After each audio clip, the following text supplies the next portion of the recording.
Good morning everyone, welcome to commerce classes. MCom के students के लिए जो लेक्चर सीरीज चल रही है, लेक्चर नंबर 11 हम लोग देख चुके हैं और आज हम लेक्चर नंबर 12 लेकर के आए हैं। और कल टॉपिक स्टार्ट किया था मीटिंग्स।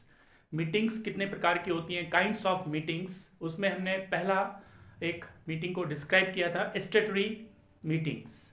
आज हम सेकंड मीटिंग्स की बात कर रहे हैं, AGM। आज हम जो बात करने वाले हैं वो AGM की बात करने वाले हैं। AGM. AGM, it means annual general meeting।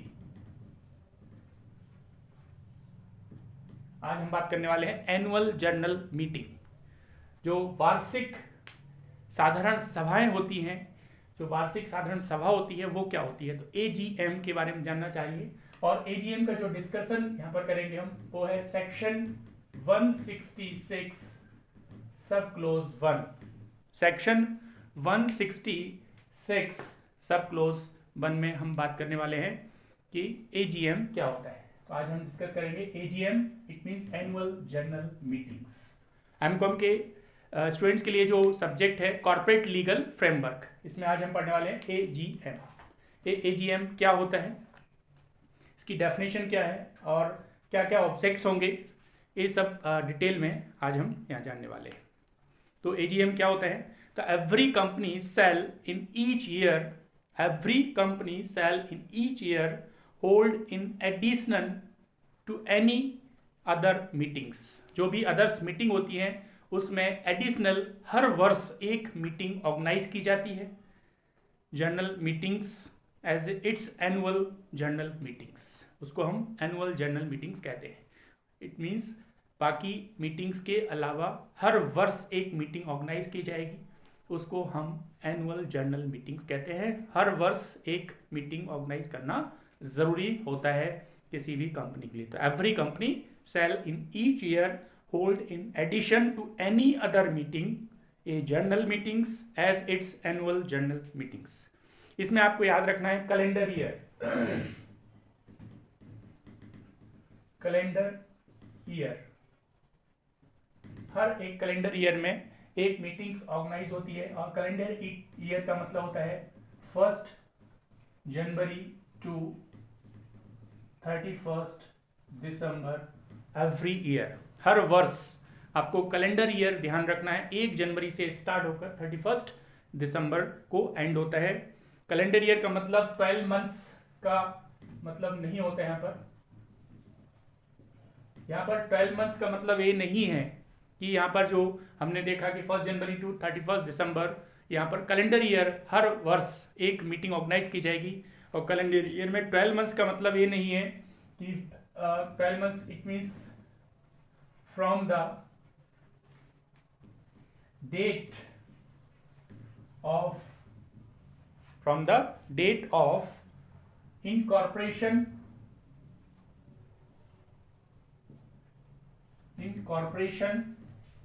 of the company। तो 12 मंथ्स आपको तब से काउंट नहीं करना है जब से इनकॉर्पोरेशन हुआ है, रजिस्ट्रेशन हुआ है, तब not 12 months, not 12 months from the date of incorporation of the company. तो यहाँ पर ये ध्यान रखना है। कैलेंडर ईयर ध्यान रखेंगे हम, calendar year it means calendar में जो आप डेट्स देख रहे होते हैं 1 जनवरी टू 31 दिसंबर। यहाँ पर नेक्स्ट जो यहाँ पर बात करने वाले हैं कि जो एनुअल जनरल मीटिंग्स होती है वो हर वर्ष होती है, तो क्या क्या ऑब्जेक्ट लेकर के, क्या उद्देश्य लेकर के की जाती है, तो हम बात करने वाले हैं objects, objects of AGM। Objects of AGM, क्या क्या ऑब्जेक्ट्स होते हैं उनको एक एक करके हम यहाँ पर देखते हैं। तो मेन ऑब्जेक्ट क्या होता है, an annual general meetings is an important meeting of protecting the interest of the share holders. Company के मालिक माने जाते हैं शेयर होल्डर्स, अंशधारी, उनको प्रोटेक्ट करने के लिए, उनकी सुरक्षा के लिए दृष्टि से हर वर्ष, हर कैलेंडर ईयर में एक बार ये मीटिंग करना जरूरी होता है। तो an annual general meetings is an important meeting of protecting interest of the shareholders of company. Hence it is desirable, ये इच्छा पर डिपेंड करता है और ज़रूरी भी होता है, that they should meet at least once every year, पूरे वर्ष में एक मीटिंग होना ज़रूरी होता है, to review the working of the company. इसलिए to review of the working of the company.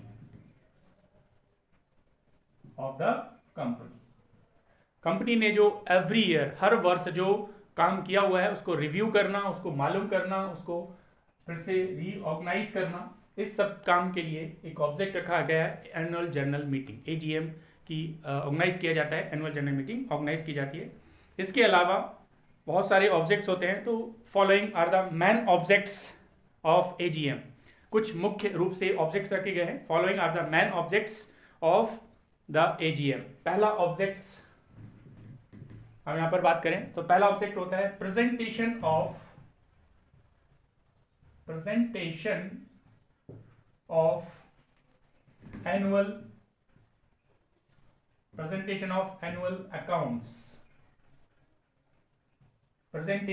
Annual accounts.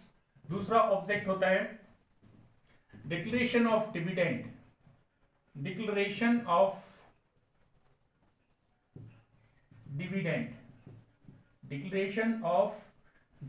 दूसरा ये ऑब्जेक्ट होता है। थर्ड ऑब्जेक्ट क्या होता है? Appointments of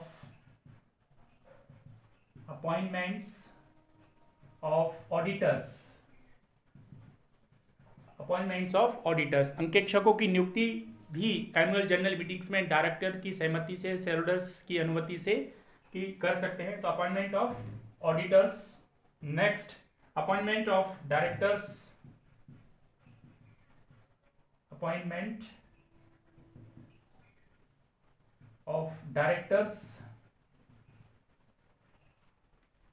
in place of retiring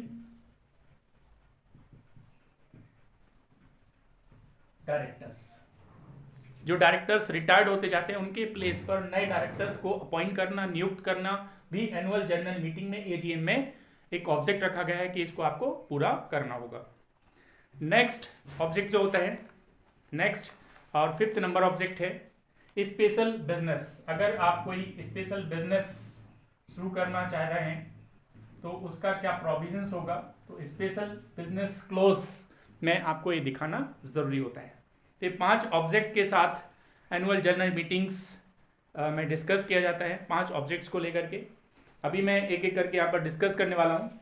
तो पहला हमने जो लिखा हुआ है यहाँ पर, presentation of annual accounts. Annual accounts होते क्या है? जो वर्ष भर आप बिजनेस एक्टिविटीज़ करते हैं, कंपनी की जो एक्टिविटीज़ हो रही होती हैं उनको लेकर के जो लेखा जोखा रखा जाता है, अकाउंट्स रखे जाते हैं, उन अकाउंट्स में मोस्ट प्रोबेबली जो कंपनीज बना रही होती है वो प्रॉफिट एंड लॉस अकाउंट बना रही होती है।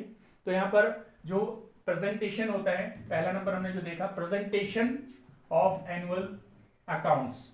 तो हर जनरल मीटिंग्स में एनुअल जनरल अकाउंट्स को प्रेजेंट किया जाता है। इसमें हम जो अकाउंट्स प्रेजेंट कर रहे होते हैं वो क्या हो सकते हैं?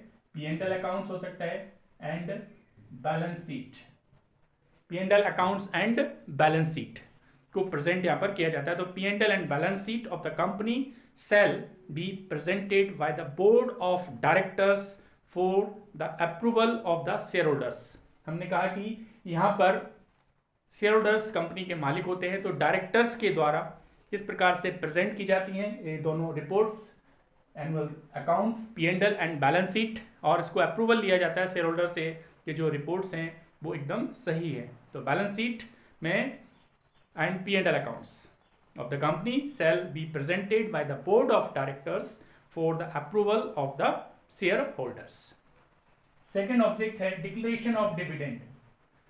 जो लाभांश की घोषणा की जाती है, तो डायरेक्टर्स में also declare dividend for the shareholders of the company if they think so. जो वो सोचते हैं कि उनको डिविडेंड देना चाहिए, तो शेयरहोल्डर्स के लिए जो डिविडेंड घोषित किया जाएगा, बांटा जाएगा, उसका डिक्लेरेशन भी एनुअल जनरल मीटिंग में एजीएम में करना होता है। ये सेकंड ऑब्जेक्ट होता है। अपॉइंटमेंट ऑफ ऑडिटर्स को मालूम है कि कंपनी का ऑडिट कराना कंपलसरी कहा गया है कंपनीज एक्ट 2013 में।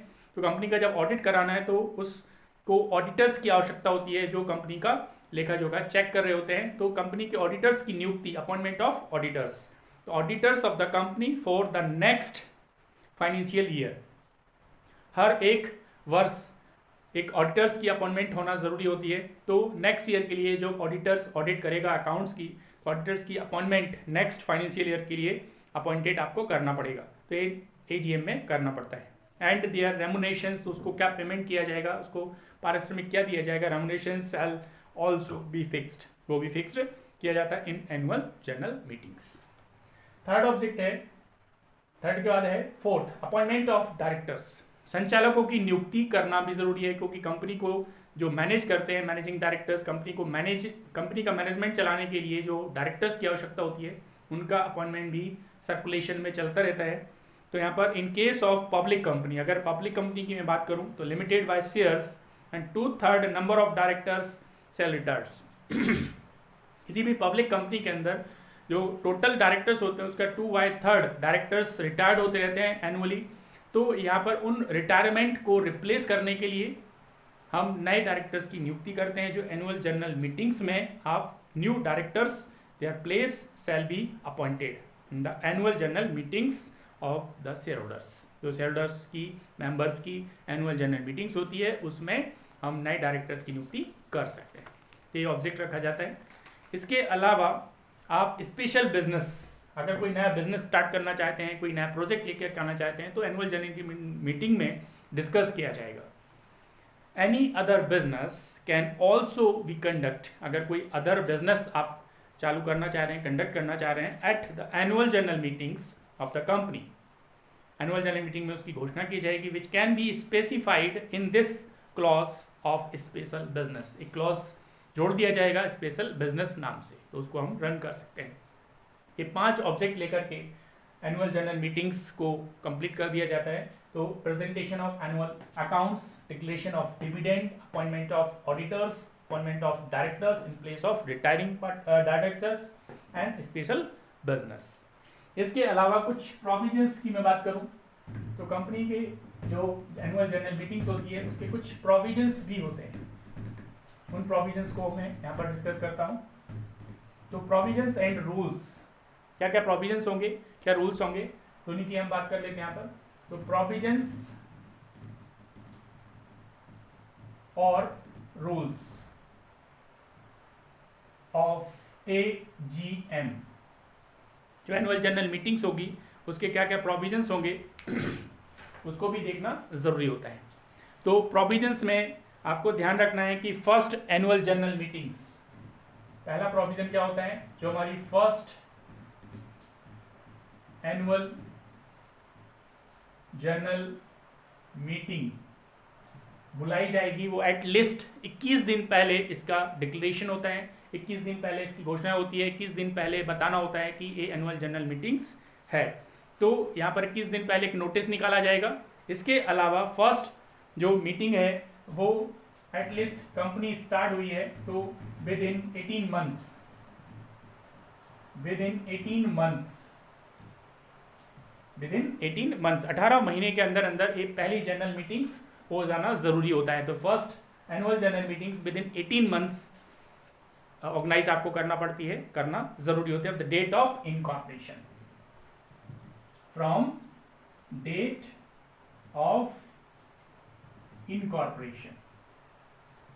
इनकॉर्पोरेशन,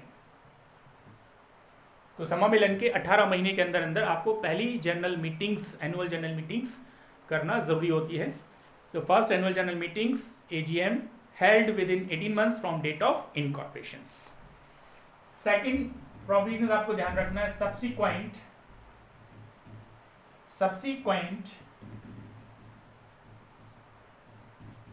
एजीएम, जो दूसरी जनरल मीटिंग्स रखी जाएगी तो 2 general meetings, annual general meetings के बीच में जो गैप होता है वो 15 मंथ से ज्यादा नहीं होना चाहिए। 15 मंथ्स से ज़्यादा गैप नहीं होगा। सब्सिक्वेंट मतलब 2 जनरल मीटिंग्स के बीच में 15 मंथ से ज़्यादा का गैप नहीं होना चाहिए, ये भी एक रूल्स प्रोविजन है।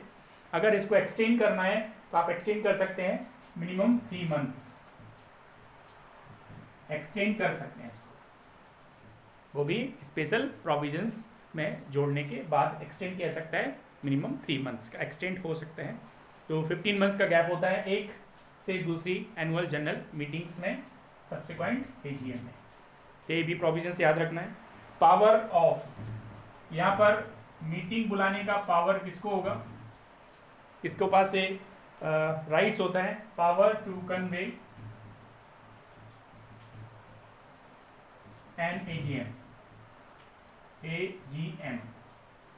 तो यहाँ पर जिसको पावर होता है वो यहाँ पर बोर्ड ऑफ डायरेक्टर्स हो सकते हैं, मैनेजिंग डायरेक्टर्स हो सकते हैं, कोई ऑफिसर्स हो सकते हैं, तो अदर सेक्रेटरीज, ये लोग एक पावर रखते हैं कि एनुअल जनरल मीटिंग्स बुला सकते हैं।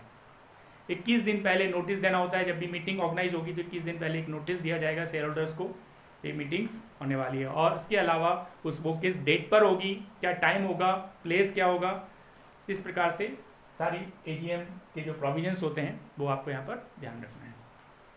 तो मीटिंग्स का जो टॉपिक स्टार्ट किया हमने, तो उसमें 2 मीटिंग्स के बारे में हम डिस्कस कर चुके हैं, एक स्टैट्यूटरी मीटिंग्स और दूसरी एनुअल जनरल मीटिंग्स। तो इसके बाद नेक्स्ट टॉपिक को लेकर के मैं जल्दी से जल्दी लेके आने वाला हूँ। और अगर आप चैनल से पहली बार जुड़ रहे हैं तो चैनल को सब्सक्राइब करें, लाइक करें और ज़्यादा से ज़्यादा स्टूडेंट्स में, आपके मित्रों में शेयर करने की जिम्मेदारी आपको दे रहा हूँ। तो चैनल को सब्सक्राइब नहीं किया है, पहली बार देख रहे हैं तो चैनल को सब्सक्राइब करें और लाइक ज़रूर करें, जिससे कि मालूम पड़ता है कि आपको वीडियो अच्छा लगा या नहीं लगा। और कमेंट ज़रूर दें कि आपको नेक्स्ट टॉपिक या और कोई नया सब्जेक्ट आपको जो पढ़ना है वो आप कमेंट बॉक्स में ले सकते हैं। और इस वीडियो में अगर कुछ आपको समझ में नहीं आया हो तो वो भी आप कमेंट करके बता सकते हैं। आज के लिए आपका बहुत बहुत धन्यवाद। नमस्कार, थैंक यू वेरी मच।